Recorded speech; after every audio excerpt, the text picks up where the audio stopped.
हमारे YouTube पर आए हुए सभी श्रोता बंधुओं का हार्दिक अभिनंदन है। आज की कथा है, जहाँ सुमत तहाँ संपत नाना और जहाँ कुमत तहाँ विपत निधाना। जय सिया राम। कथा है, जहाँ सुमत तहाँ संपत नाना और जहाँ कुमत तहाँ विपत निधाना। जय सिया राम। कथा प्रारंभ करते हैं। पंडित जी दो भाई थे, एक बड़ा भाई था, एक छोटा भाई था।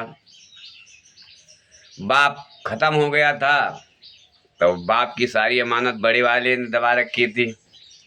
बड़ा वाला धनवान था और छोटे वाले को काम कराता था। जब शादी विवाह छोटे वाले का हो गया तो उसको बांट के अलग कर दिया। 5 बीघा जमीन दे दिया। 50 बीघा बाप के नाम था, लेकिन उसको बेचारे को 5 बीघा दे दिया और बोला, ये तो घर मैं बनाया हूँ, मेरा घर छोड़ दो, उधर मड़ैया रख लो, उसमें रहो, जब घर बनाना तो अपने घर में रहना।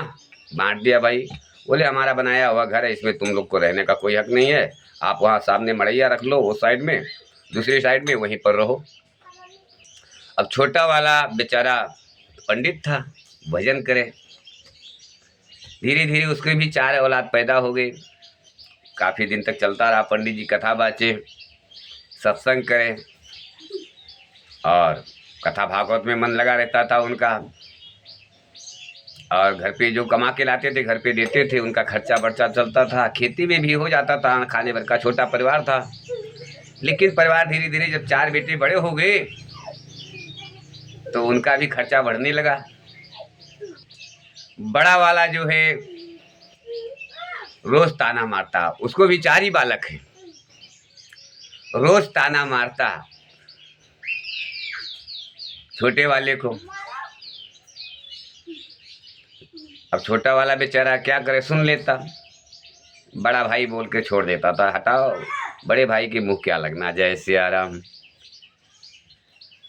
क्या हुआ, बच्चे बड़े हो गए, थोड़ा पढ़ने लगे और पंडित जी अपने बच्चों का बराबर ध्यान रखते थे।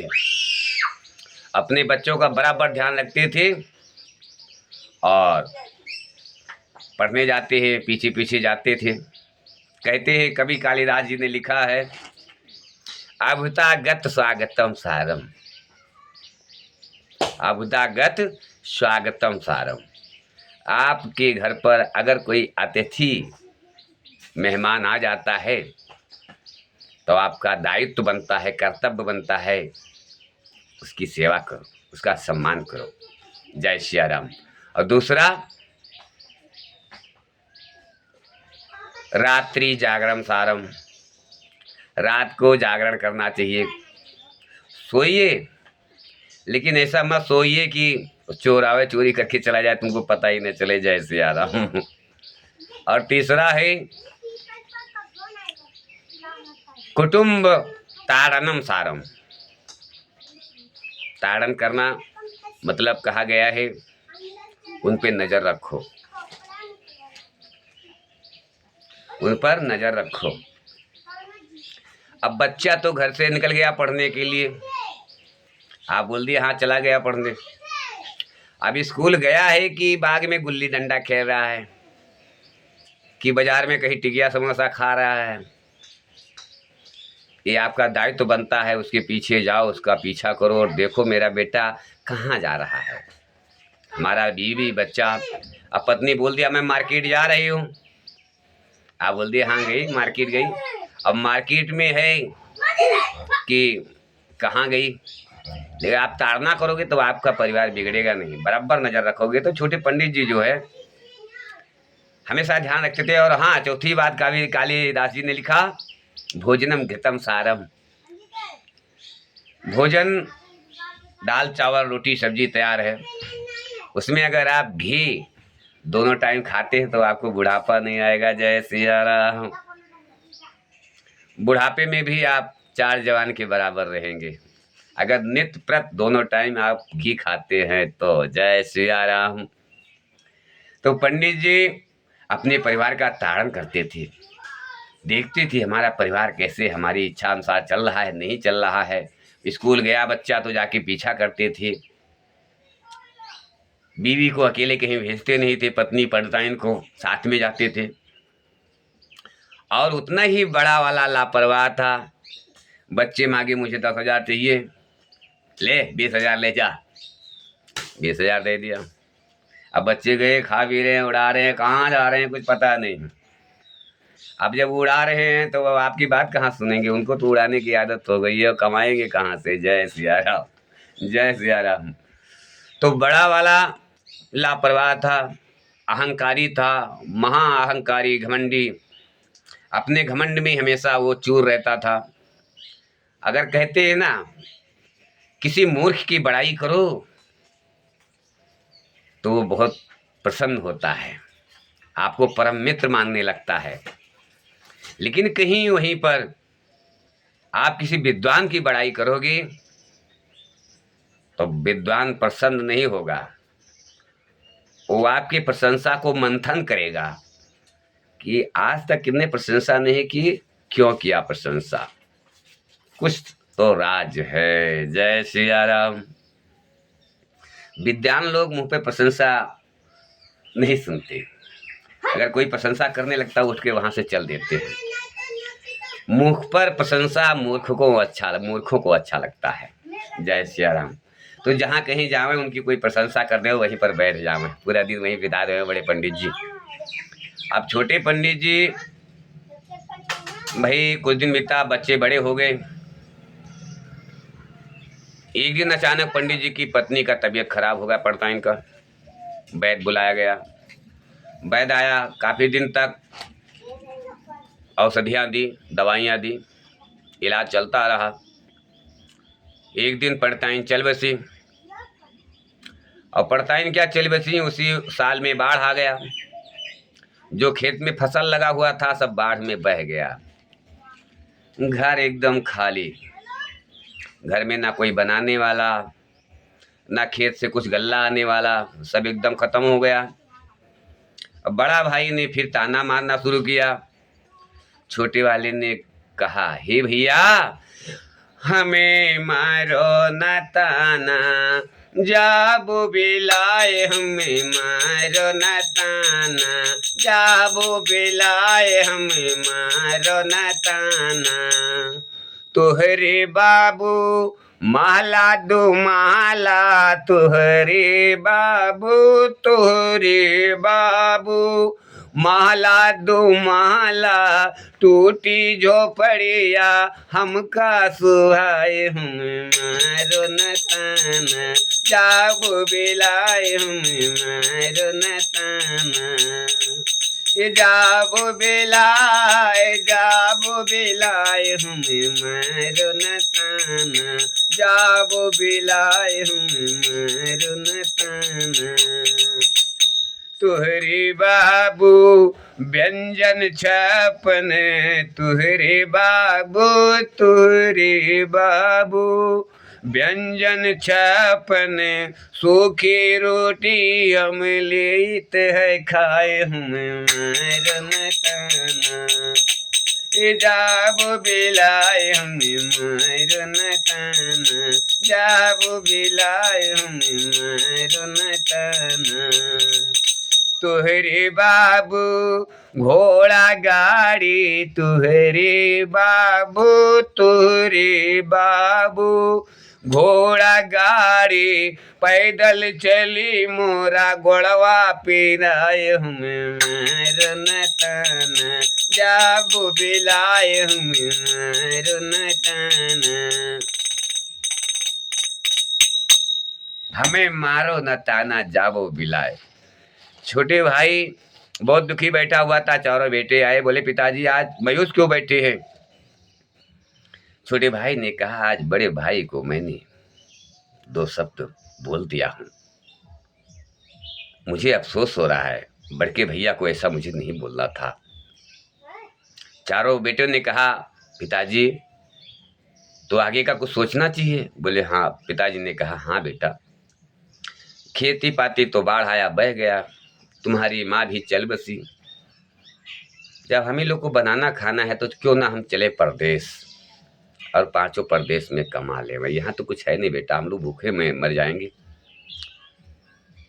भूख से कम, ताना सुन सुन कर ज़्यादा मर जाएंगे। तब चारों बेटे ने कहा ठीक है पिताजी चलो हम लोग चलते हैं। चारों बेटे तैयार हो गए, पंडित जी भी तैयार हो गए, पर कुछ है नहीं, चल दिए इसे ही। अब चलते चलते एक जंगल के किनारे पहुंचे। उस जंगल में एक बट वृक्ष था। उस बट वृक्ष के नीचे बैठ गए पंडित जी, और बड़े वाले बेटे कहा बेटा जाके आग का व्यवस्था करो। बड़े वाले ने कहा हाँ पिताजी अभी लाया। दूसरे वाले से बोले बेटा कहीं पानी की व्यवस्था करो। दूसरे वाले ने कहा हाँ पिताजी अभी कहीं ना कहीं से मैं खोज के लाता हूँ पानी। तीसरे वाले से बेटा लकड़ी की व्यवस्था कर ले। तीसरे वाले ने कहा ठीक है पिताजी अब भी तुरंत लेकर आता हूँ, लकड़ी ढूंढ कर लाता हूँ। जंगल की किनारा तो है, बहुत सारी लकड़ियाँ होगी, कहीं ना कहीं अभी ढूंढ लाता हूँ, बस 2 मिनट इंतजार करिए, जय सिया राम। तीसरे वाले से बोले बेटा कहीं 4 ईंट का व्यवस्था कर ले। वो बोला हाँ पिताजी जा रहा हूँ, कहीं जल्दी लाओ बेटा, चूल्हा बनाना है, चूल्हा जोड़ेंगे तभी तो कुछ खाना वाना पकाएंगे, भोजन तभी तो बन पाएगा। छोटे वाले बोला ठीक है पिताजी अब मैं अभी कहीं से ढूंढ कर लाता हूँ, बहुत इधर उधर पड़ा होगा, 2-4 ईंट अभी ढूंढ कर लाता हूँ। चारों बेटे चले गए। अब उस बट वृक्ष पर रहता था प्रेत। प्रेत नीचे आया, बोला पंडित। पंडित जी बोले इधर उधर देखने लगे, कोई दिखाई नहीं पड़ रहा है। फिर दोबारा दिया प्रेत ने आवाज पंडित। पंडित बोले कौन हो भाई? प्रेत बोला देखो मैं ऊपर डाल पर बैठा हूँ, ऊपर डाल पर बैठा हूँ, ऊपर देखो। पंडित जी ने ऊपर देखा तो प्रेत ने कहा पंडित जी एक बात मैं आपसे पूछना चाहता हूँ। पंडित जी ने कहा बोलो क्या पूछना चाहते हो? प्रेत ने कहा आपके पास ना बर्तन है ना कोई राशन पानी है, एक दाना है नहीं, तुम्हारे चुटकी भर आटा तो तुम्हारे पास है नहीं, ना बर्तन है, फिर आप आग मंगा रहे हो, पानी मंगा रहे हो, लकड़ी मंगा रहे हो, अब ईंटा मंगा रहे हो चूल्हा जोड़ने के लिए, क्या बनाओगे महाराज? पंडित जी ने कहा मैं आपको ही भूज कर खा जाऊंगा। प्रेत नीचे उतरा, बोला हे विप्रदेव हमें मत भूजो, हमें मत भूजो, मैं बताता हूँ इस जड़ के नीचे 7 खखरा असरफी रखा हुआ है, वो 7 खखरा खोद ले जाओ आप। तब तक चारों बच्चे आ गए, प्रेत चला गया ऊपर। चारों बच्चों से पंडित जी ने कहा बेटा इसको खुदाई कर यहाँ पर। बेटे ने कहा पिताजी कैसे खोदें, कुछ तो है नहीं खोदने वाला। तो पिताजी ने कहा वो लकड़ी पुल्ला उसका टेढ़ा कर और लकड़ी से खोद। तो लकड़ी से खोदने लगे तो भाई थोड़ा ही खोदा जैसे खखर से। बोले हाँ तो बात सही बता रहा था। देखा 8 खखरा मिला, पंडित जी लेकर आ गए घर पे। अब पंडित का स्वभाव कथा भागवत बैठा दिया घर पर, भंडारा चलन दियो, जय सिया राम।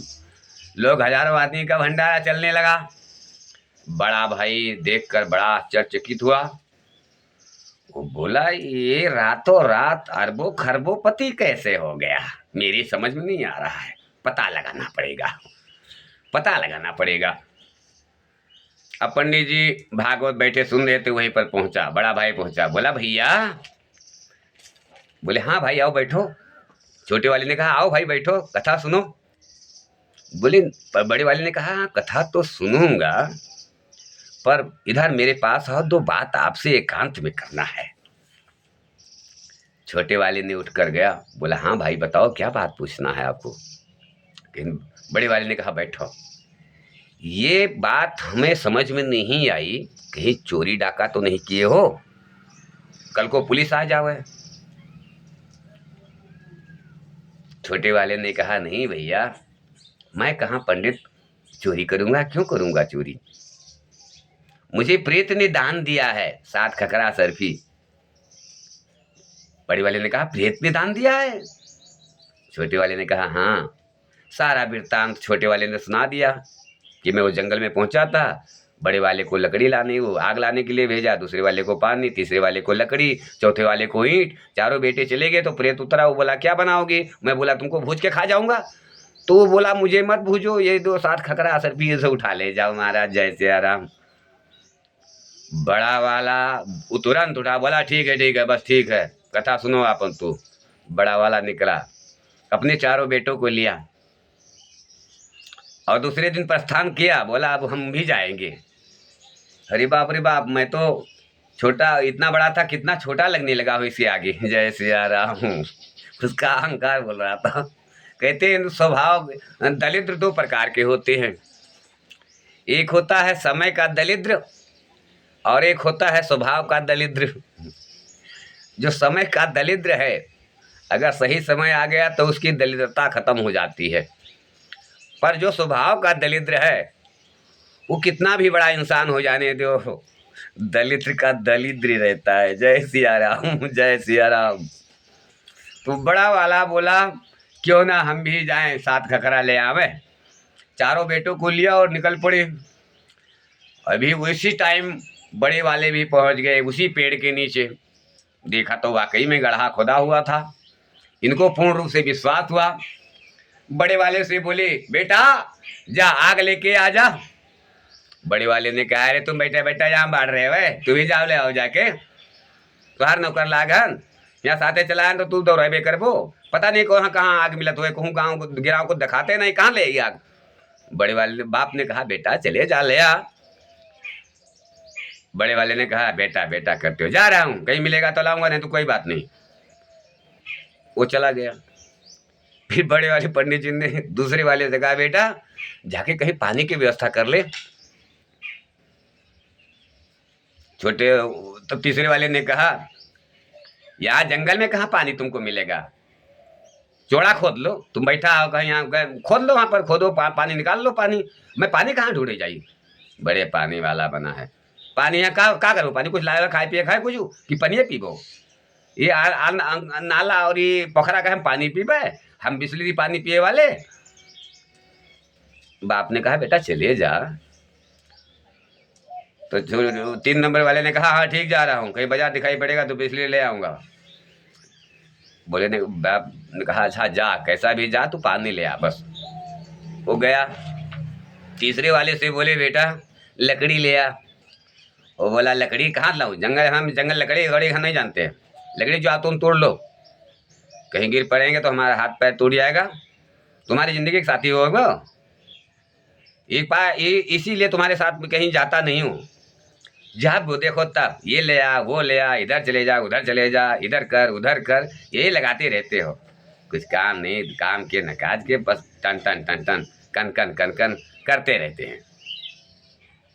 बाप ने कहा अरे बेटा सुन ले, थोड़ा ले आ, जा करके जाएगा तो यहाँ से। तीसरे वाले ने कहा लकड़ी लाने जा रहा हूँ, नहीं मिलेगा तो मैं ऐसे घर पे चला जाऊंगा, या नहीं रहूंगा, आऊंगा लौट करके। बाप ने कहा ठीक है तू जा पहले। वो चला गया। चौथे वाले से बोले बेटा ईंट ले आ। वो बोला ईंटा जंगल में कहाँ मिलेगा। छोटे वाले ने कहा ईंटा जंगल में यहाँ भट्ठा लगा के रखे हो, अरे इतना शौक था तो साथ में 2 ईंटा भी ले आते, अब हम यहाँ कहाँ ईंटा हेरे जाइए, ईंटा ले आओ ईंटा ले आओ। ईंटा कौन जरूरत है, यहाँ कुछ धरे हो बनावा खाएगा। तो छोटे बाप ने कहा अरे बेटा जा ले आ भाई, कहीं चला जा देख ले मिल जाएगा, उठा ला ईंटा। छोटे वाले ने कहा ठीक है जाए थे, मिले तो लाई, नहीं तो कोनो बात नहीं, वैसे घर पे चला जा। ठीक है हाँ। तो छोटा वाला भी चला गया। अब चारों बेटे चले गए, कुछ टाइम दिखाई ही नहीं पड़े, वो वैसे घर लौट आए। जय सिया राम। पंडित जी के वापस पास गए ही नहीं। जय सिया राम। अब प्रेत उतरा नीचे, बोला हे पंडित क्या बनाओगे, बच्चों को तो भेज दियो हो आग लाने, पानी लाने, लकड़ी लाने, ईंटा लाने, तुम्हारे पास तो कुछ है नहीं, क्या बनाओगे आप। तो पंडित जी ने वही डायलॉग याद आया पंडित जी का। उन्होंने कहा हाँ तुमको भूज के खा जाएंगे हम। परेत ने टटुआ पकड़ा, कहा पंडित, वो पंडित जो थे उनमें सुमत था, उनका संस्कार सुंदर था, उनके परिवार में एकता थी, कोई उल्टी का जवाब नहीं देता था, वो हमें भूज कर खा सकते थे, वो हमें भूज कर खा सकते थे। क्यों खा सकते थे, उनमें आपस में मेल है, सुमत है, और आप में कुमत है, मैं तुम्हें दबा के मार के खा जाऊंगा।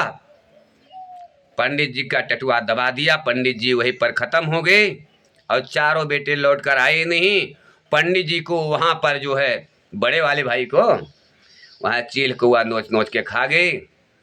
और काफ़ी टाइम के बाद पता चला तो छोटे भाई ने क्रियाक्रम किया बड़े भाई का, और जो बड़ा था कुमत में उसके घर में विनाश हो गया।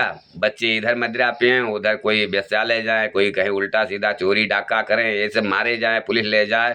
बड़े वाले घर में ये हो गया और छोटा वाला दिन प्रतिदिन बढ़ता गया। कहते हैं करो हरि का भजन प्यारी, उमरिया बीती जाती है। करो हरि का भजन प्यारी, उमरिया बीती जाती है। पूरब शुभ कर्म कर आया, मानुष तन पृथ्वी पर पाया। पूरब शुभ कर्म कर आया, मानुष तन पृथ्वी पर पाया। फिर विषयों में भरमाया, फिर विषयों में भरमाया, मौत नहीं याद आती है। करो हरि का, करो हरि का भजन प्यारी, उमरिया बीती जाती है। बालापन खेल में खोया, जवानी काम बस सोया। हो बालापन खेल में खोया, जवानी काम बस होया। बुढ़ापा खाट पर सोया, बुढ़ापा खाट पर सोया, आंसू मन में सताती है। करो हरि का भजन प्यारी, उमरिया बीती जाती है। कुटुंब परिवार सुतदारा, स्वप्न सम देख जग सारा। कुटुंब परिवार सुतदारा, स्वप्न सम देख जग सारा। माया का जाल विस्तारा, माया का जाल विस्तारा, नहीं संग जाती है। करो हरि का भजन प्यारी, उमरिया बीती जाती है। करो हरि का भजन प्यारी, उमरिया बीती जाती है। जो हरि की चरणन चित लावे, सो भव सागर से तर जावे। जो हरि की चरणन चित लावे, भव सागर से उतर जावे। ब्रह्मानंद मोक्ष पद पावे, ब्रह्मानंद मोक्ष पद पावे, वेद पुराण सुनाती है। करो हरि का भजन प्यारी, उमरिया बीती जाती है। करो हरि का भजन प्यारी, उमरिया बीती जाती है। जय सिया राम। अच्छा लगे तो चैनल को सब्सक्राइब जरूर करना। जय सिया राम।